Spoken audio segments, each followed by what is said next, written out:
ಬೇರೆ ಕಡೆ ಹೋಗಿ ನೋಡೋಣ ಹಂಗಾದ್ರೆ. ಯಾಕೆ ಹೋಯ್ತಲ್ಲ ನೀವು? ಅವ್ರು ರೈತರಲ್ವ ಹಂಗಾರೆ ಅಲ್ಲಿ ಇರ್ತಕ್ಕಂಥವ್ರೆಲ್ಲ? ಇದು ನಮ್ಮ ಮೂಲಭೂತವಾದಂಥ ಪ್ರಶ್ನೆ. ಅದಕ್ಕೆ ನಾವು ಹೇಳೋದು, ನಾವು ಇನ್ನು ಮುಂದೆ ನಾನು ಕುಮಾರಸ್ವಾಮಿ ಅವರು ಮಾಜಿ ಮುಖ್ಯಮಂತ್ರಿಗಳು, 2 ಸರಿ ಮುಖ್ಯಮಂತ್ರಿ ಆಗವ್ರೆ, ಕೇಂದ್ರ ಮಂತ್ರಿ ಆಗವ್ರೆ. ನನಗೆ ಗೊತ್ತಾಯ್ತಿಲ್ಲ ನರೇಂದ್ರ ಮೋದಿ ಅವ್ರು ಏನಾದರೂ ನೀನು ಇಲ್ಲೇ ಕರ್ನಾಟಕದಲ್ಲೇ ಇದ್ಬಿಡು, ಬಿಡದಿಲ್ಲ ಇದ್ಬಿಡು ಅಂತ ಹೇಳ್ಕಳ್ಸವ್ರೇನೋ ಅಂತ. ಇವ್ರು ನನ್ನ ಐಡಿಯಾ ನಾನು ಯಾವ ರಾಜ್ಯಕ್ಕೆ ಹೋಗಿ ನೋಡಲೇ ಇಲ್ಲಪ್ಪ. ಇವರು ಅವ್ರ ಇಲಾಖೆ ಬಗ್ಗೆ ಎಲ್ಲೂ ಕೂಡ ಮೀಟಿಂಗ್ ಮಾಡಿದ್ದು ನೋಡಲಿಲ್ಲ, ಎಲ್ಲೂ ಚರ್ಚೆ ಮಾಡಿದ್ದು ನೋಡಲಿಲ್ಲ. ಇವರು ಕೇಂದ್ರ ಮಂತ್ರಿ ಆಗಿ ಬೆಳಿಗ್ಗೆ ಎದ್ರೆ ಬಂದು ಇಲ್ಲೇ ಇರ್ತಾರೆ.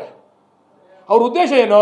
ಡಿ ಕೆ ಶಿವಕುಮಾರ್ ಮುಖ್ಯಮಂತ್ರಿ ಆಗ್ಬಿಟ್ಟ, ನಮ್ಮ ಕಮ್ಯುನಿಟಿಯಲ್ಲಿ ಒಬ್ಬ ಪ್ರಬಲ ನಾಯಕ ಆಗಿ ಬೆಳಿತಾವನೆ, ಅವ್ನಿಗೇನಾದರೂ ಮಾಡಿ ನಾನು ಅಡಚಣೆ ಮಾಡಬೇಕು, ಅವನ ಮುಖಕ್ಕೆ ಕಪ್ಪು ಮಸಿ ಬಳಿಬೇಕು, ಅದು ಉದ್ದೇಶ.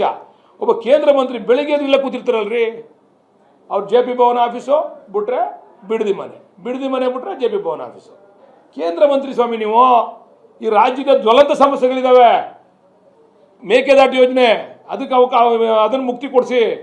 ಅಲ್ಲಿ ಇದರಲ್ಲಿ ಎಲ್ಲಿ ಗೋವಾ ಮತ್ತು ನಮ್ಮ ಕರ್ನಾಟಕದ ಮಧ್ಯೆ ನಡೀತಾ ಇದೆಯಲ್ಲ ಮಹದಾಯಿ, ಅದಕ್ಕೆ ಮುಕ್ತಿ ಕೊಡಿಸಿ.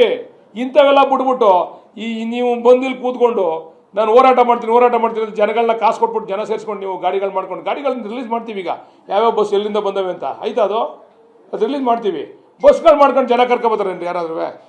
ನೀವು ಲೋಕಲ್ ಸ್ಥಳೀಯವಾದಂಥ ರೈತರನ್ನ ಇಟ್ಕೊಂಡು ನೀವು ಹೋರಾಟ ಮಾಡಿ ನೋಡಿ. ಎಷ್ಟು ವ್ಯಾನ್ಗಳು ತಂದಾರೆ ಗೊತ್ತಾ ಮಂಡ್ಯದಿಂದ?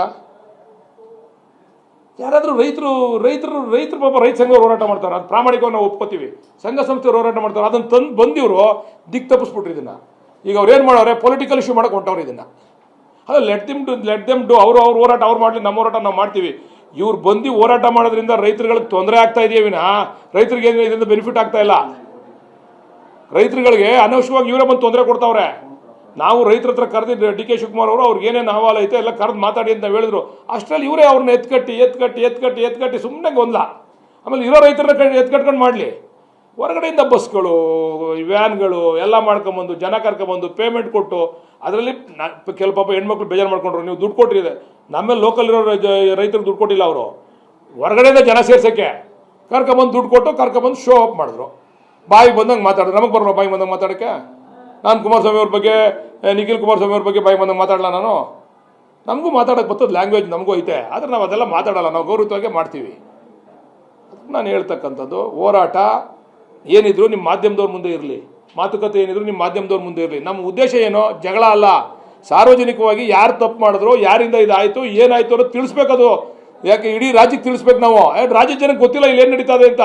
ಇವ್ರು ಹೋರಾಟ ಮಾಡಿರೋದೇ ಸತ್ಯ ಅನ್ಕೊಂಬಿಟ್ಟವ್ರೆ ರಾಜ್ಯದ ಜನ. ಇದು ತೀರ್ಮಾನ ಆಗಬೇಕು ಅಂತಕ್ಕಂಥ ದೃಷ್ಟಿಯಿಂದ ಡಿ ಕೆ ಶಿವಕುಮಾರ್ ಅವರು, ನೀವು 4-5 ಜನ ಬನ್ನಿ ಚರ್ಚೆ ಮಾಡೋಣ, ಸಾರ್ವಜನಿಕವಾಗಿ ಗೊತ್ತಾಗಲಿ ಜನಕ್ಕೆ ಅಂತ ಕರೆದವ್ರೆ ವಿನ ನೀವು ಬೈರ್ಮಂಗ್ಲಕ್ಕೆ ಬನ್ನಿರಿ ಅಂತಂದರೆ ಬೈರ್ಮಂಗ್ಲ ನಾವು ಬರ್ತೀವಪ್ಪ. ಏನು ಮಾಡ್ತಾರೆ ಬೈರ್ಮಂಗ್ಲದಲ್ಲಿ? ಏನು ಹೊಡೆದಾಕ್ಬಿಡ್ತಾರೆ ನಮ್ಮನ್ನ? ಸರ್ ಒಪ್ಪಿಲ್ಲ ಅನ್ನೋದನ್ನ ತೀರ್ಮಾನ ಮಾಡ್ತೀವಲ್ಲ ಸರ್. ಈಗ ಎಷ್ಟು ಜನ ಒಪ್ಪೋರು ಏನು ಅಂತ ನಾವು ರಿಲೀಸ್ ಮಾಡ್ತೀವಲ್ಲ ಸರ್. ಈಗ ಕೆಂಪೈನಪಾಳ್ಯದಲ್ಲಿ 570 ಜನ ಇದ್ದರು. ಎಲ್ಲರೂ ಕೂಡ ಬಂದು 500 ಜನ ಹೆಚ್ಚು ಕಡಿಮೆ ಬಂದು ಒಪ್ಪಿಗೆ ಪತ್ರ ಕೊಟ್ಬಿಟ್ಟು ಹೋಗಿದ್ದಾರೆ. ಈಗ ಹಂಗಾರೆ ಅವ್ರು ರೈತರಲ್ವಾ?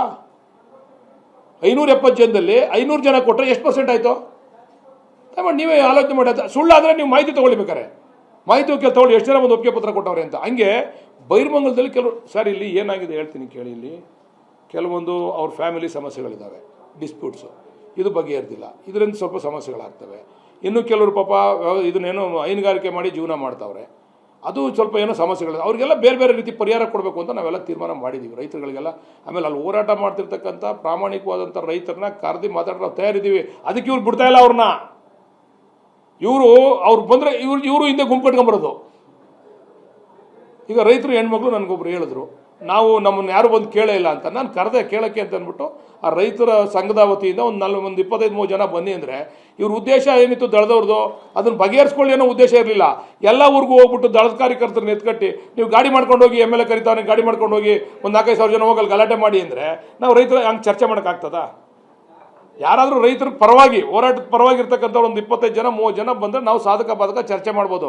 ಇವರು ಇದಕ್ಕೆ ರಾಜಕೀಯ ಲೇಪ ಹಚ್ಚಿದಾಗ ಇದು ರಾಜಕೀಯವಾಗೇ ಬದಲಾವಣೆ ಆಯಿತು. ಆ ರೈತರು ಇವ್ರನ್ನ ದಳದವ್ರನ್ನ ದೂರ ಇಟ್ಟು ಬಂದರೆ ಇವತ್ತು ಚರ್ಚೆ ಮಾಡೋಕ್ಕೆ ರೆಡಿ ಇದ್ದೀವಿ ನಾವು.